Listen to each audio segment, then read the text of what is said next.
제가 오늘 뽑은 거는요. 방금 들어온 소식 중 하나인데요. 문다혜 씨, 문재인 전 대통령의 딸이죠. 문다혜 씨가 이번에는 사기 혐의로 입건됐다고 합니다. 사기 혐의. 야, 문다혜 씨가 지금 얼마 전에 음주운전 혐의로 입건됐었지 않습니까? 네. 그리고 탈세 혐의도 조사를 받고 있는 걸로 알고 있습니다. 그리고 관봉권 의혹도 좀 있는 거고요. 자, 그런데 여기서 사기 혐의가 추가됩니다. 내용을 좀 말씀드릴게요. 2022년입니다. 본인이 운영을 하는 갤러리가 있었다 그래요. 근데 그 갤러리가 서울 서대문구에 있었다고 합니다. 그런데 여기서 본인이 36명의 작가한테 작품을 받습니다. 받아가지고 그걸 경매에 붙였는데 그 경매에서 수익이 나면은 자립 준비 청년 관련된 재단에다가 이거를 기부하겠다, 이거를 전달하겠다라고 했는데 알고 보니까 그게 전달이 안 됐다는 거예요. 비영리 재단에다가. 그래서 이 작가들이 의문을 제기한 겁니다. 내 작품이 얼마에 팔렸는지도 궁금하고 몇 개 팔렸는지도 궁금하고 총 그래서 얼마가 전달되는지 궁금했는데 그걸 확인을 안 해줬는가 봐요. 그러다가 이게 고발이 들어간 거예요. 작년 10월에. 네. 그래서 경찰에서 문다혜 씨를 불러서 조사를 하고 있다는 게 오늘 저녁에 뉴스로 보도가 됐습니다. 자, 생각해 보세요. 36명의 작가가 문다혜 씨를 믿고 자기 작품을 맡겼어요. 그러면 네. 어떻게 합니까? 문다혜 씨는 상호 신의 원칙에 따라 가지고 그 작품을 경매에 붙여서 좋은 가격에 판매를 하고 그리고 그 수익을 비영리 단체에 당초 약속대로 보내야 하지 않습니까? 그럼요. 근데 이게 전부 다 미궁에 빠진 거예요. 작품이 다 팔렸느냐? 그것도 미궁이란 거예요. 그러면 안 팔린 거 어디 갔느냐? 그것도 모른다는 거예요. 얼마 팔렸냐? 그것도 몰라. 몇 개 팔렸냐? 그것도 몰라. 야, 그러니까 작가들 열받은 거예요. 36명 작가들 화가 나가지고 이거를 경찰에 고발했고 지금 입건돼서 수사를 받고 있는 상황이다 말씀드리고 문다혜 씨가 관련된 인터뷰를 요청했더니 이거를 인터뷰에 응하지 않았다고 합니다. 자, 문다혜 씨가 이 좀 드러나지 않은 것들. 그동안 우리 문다혜 이제 전 대통령, 네. 문재인 전 대통령 딸이 좀 보면 뭔가 좀 숨기는 것이 많다. 태국으로 갑자기 이주한 거라든가 그렇죠. 또 본인이 뭐 요가 관해서 뭐 한대 했는데 그 알고 보니까 요가도 뭐 그 안 했다는 얘기도 있었었고 그리고 그때 문재인 전 대통령이 인도에 가서 자기 딸이 요가 강사한다 그랬었는데 그것도 뭐 아니라는 얘기 그랬지 않습니까? 그리고 남편이 또 이제 일 안 하고 타이스트 항공에서 2억이 넘는 이제 돈을 받았었고 비행기도 공짜로 타고 뭐 돈도 벌어 가지고 이제 어떻게 한국에 이제 외환관리법 위반을 할 수 있는 거죠. 이제 그 청와대에서 일하는 직원들이 와서 그 사람 통해 가지고 돈이 또 바트죠. 태국도 단위가 바트인데 바트가 한국에 들어가고 또 이제 서울에 있는 원이 또 여기 들어오기도 하고 달러가 또 왔다 갔다 하기도 하고 도대체 이게 무슨 미스테리가 이렇게 많은지 모르겠는데 여기에다 사기까지 추가되다 보니까 참 문재인 전 대통령 가족은 다 바람잘 일 없는 것 같습니다. 가지가지 하는데 그래서 저는 이름 그대로 간다고 봅니다. 이름 다하네 다해. 가지가지 다해요. 네. 다음에. 요거는 좀 의미가 네. 있습니다. 예, 예. 지금 대선을 앞두고 어떤 의미가 있냐면 네네. 지금 사실 그 대선 전국이나 정치적 전국이 문학에서는 약간 기울어진 운동장이라고 생각이 될 정도로 문학계가 이 진보 측 인사들하고 굉장히 접점에 있어요. 이 문학이라 하면 영상 문학계인 뭐 영화나 드라마나 또 이러한 작가들이나 작가님들이나 혹은 아니면 미술품 그 그림을 그리는 화가나 작가들도 진보 측 인사, 민주당 측 인사하고 굉장히 접전이 있다고 보여지는데 그런데 이 미술 작가들한테 고소를 당한 거예요.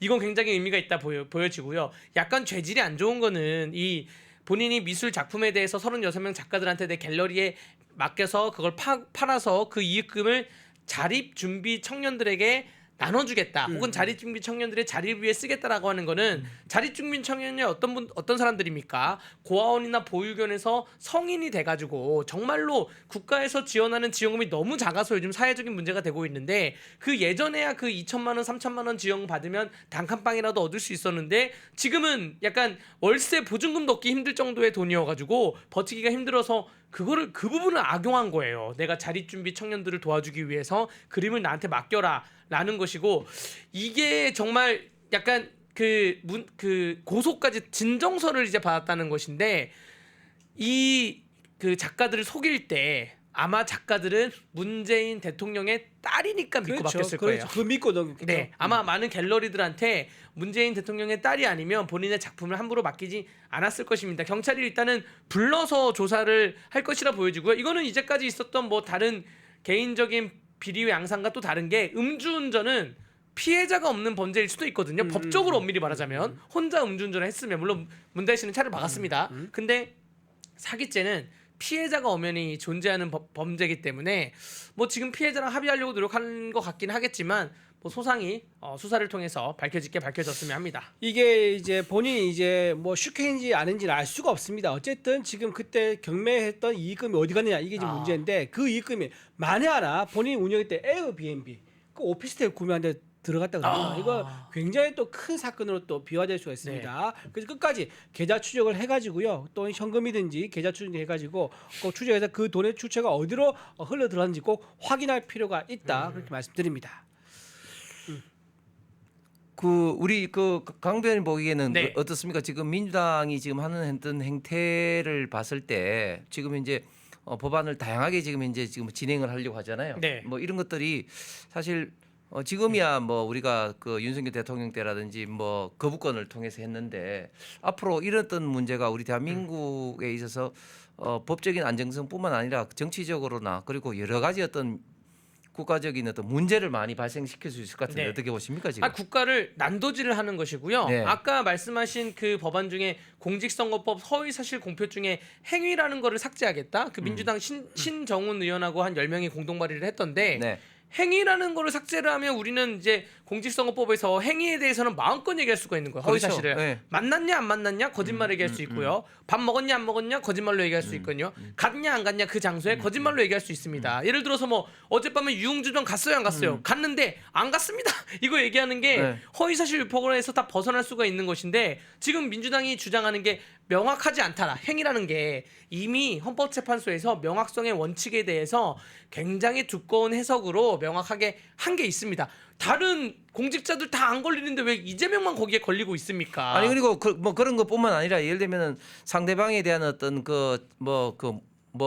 있지도 않은 어떤 문제되는 어떤 이야기, 네. 예를 들면 뭐 비방이라든지 그런 이야기를 굉장히 많이 했을 때 네. 그런 것도 이제 지금까지는 허위사실 공표를 됐는데 만약 허위사실 공표의 행위가 없어지게 되면 사실 뭐 기껏해야 뭐 명예훼손이라든지 이 정도밖에 처벌을 못한다면 맞습니다. 어떤 네. 공직선거에 있어서는 어떤 당선 무효하고는 관계 전혀 없이 되는 거죠. 그러니까 어떤 허위 어떤 비방 뭐 허위 사실에 대한 어떤 그런 것들이 처벌 사실상 할 수가 없게 되는 거죠. 네, 근데 이거를 지금 왜 이렇게 하냐면 이미 이재명은 유죄는 확정이에요. 파기환송에서 유죄 확정이고 재상고를 해도 유죄는 확정입니다. 그런데 이거를 왜 이제 와서 허위사실 공표죄에서 행위를 없애냐?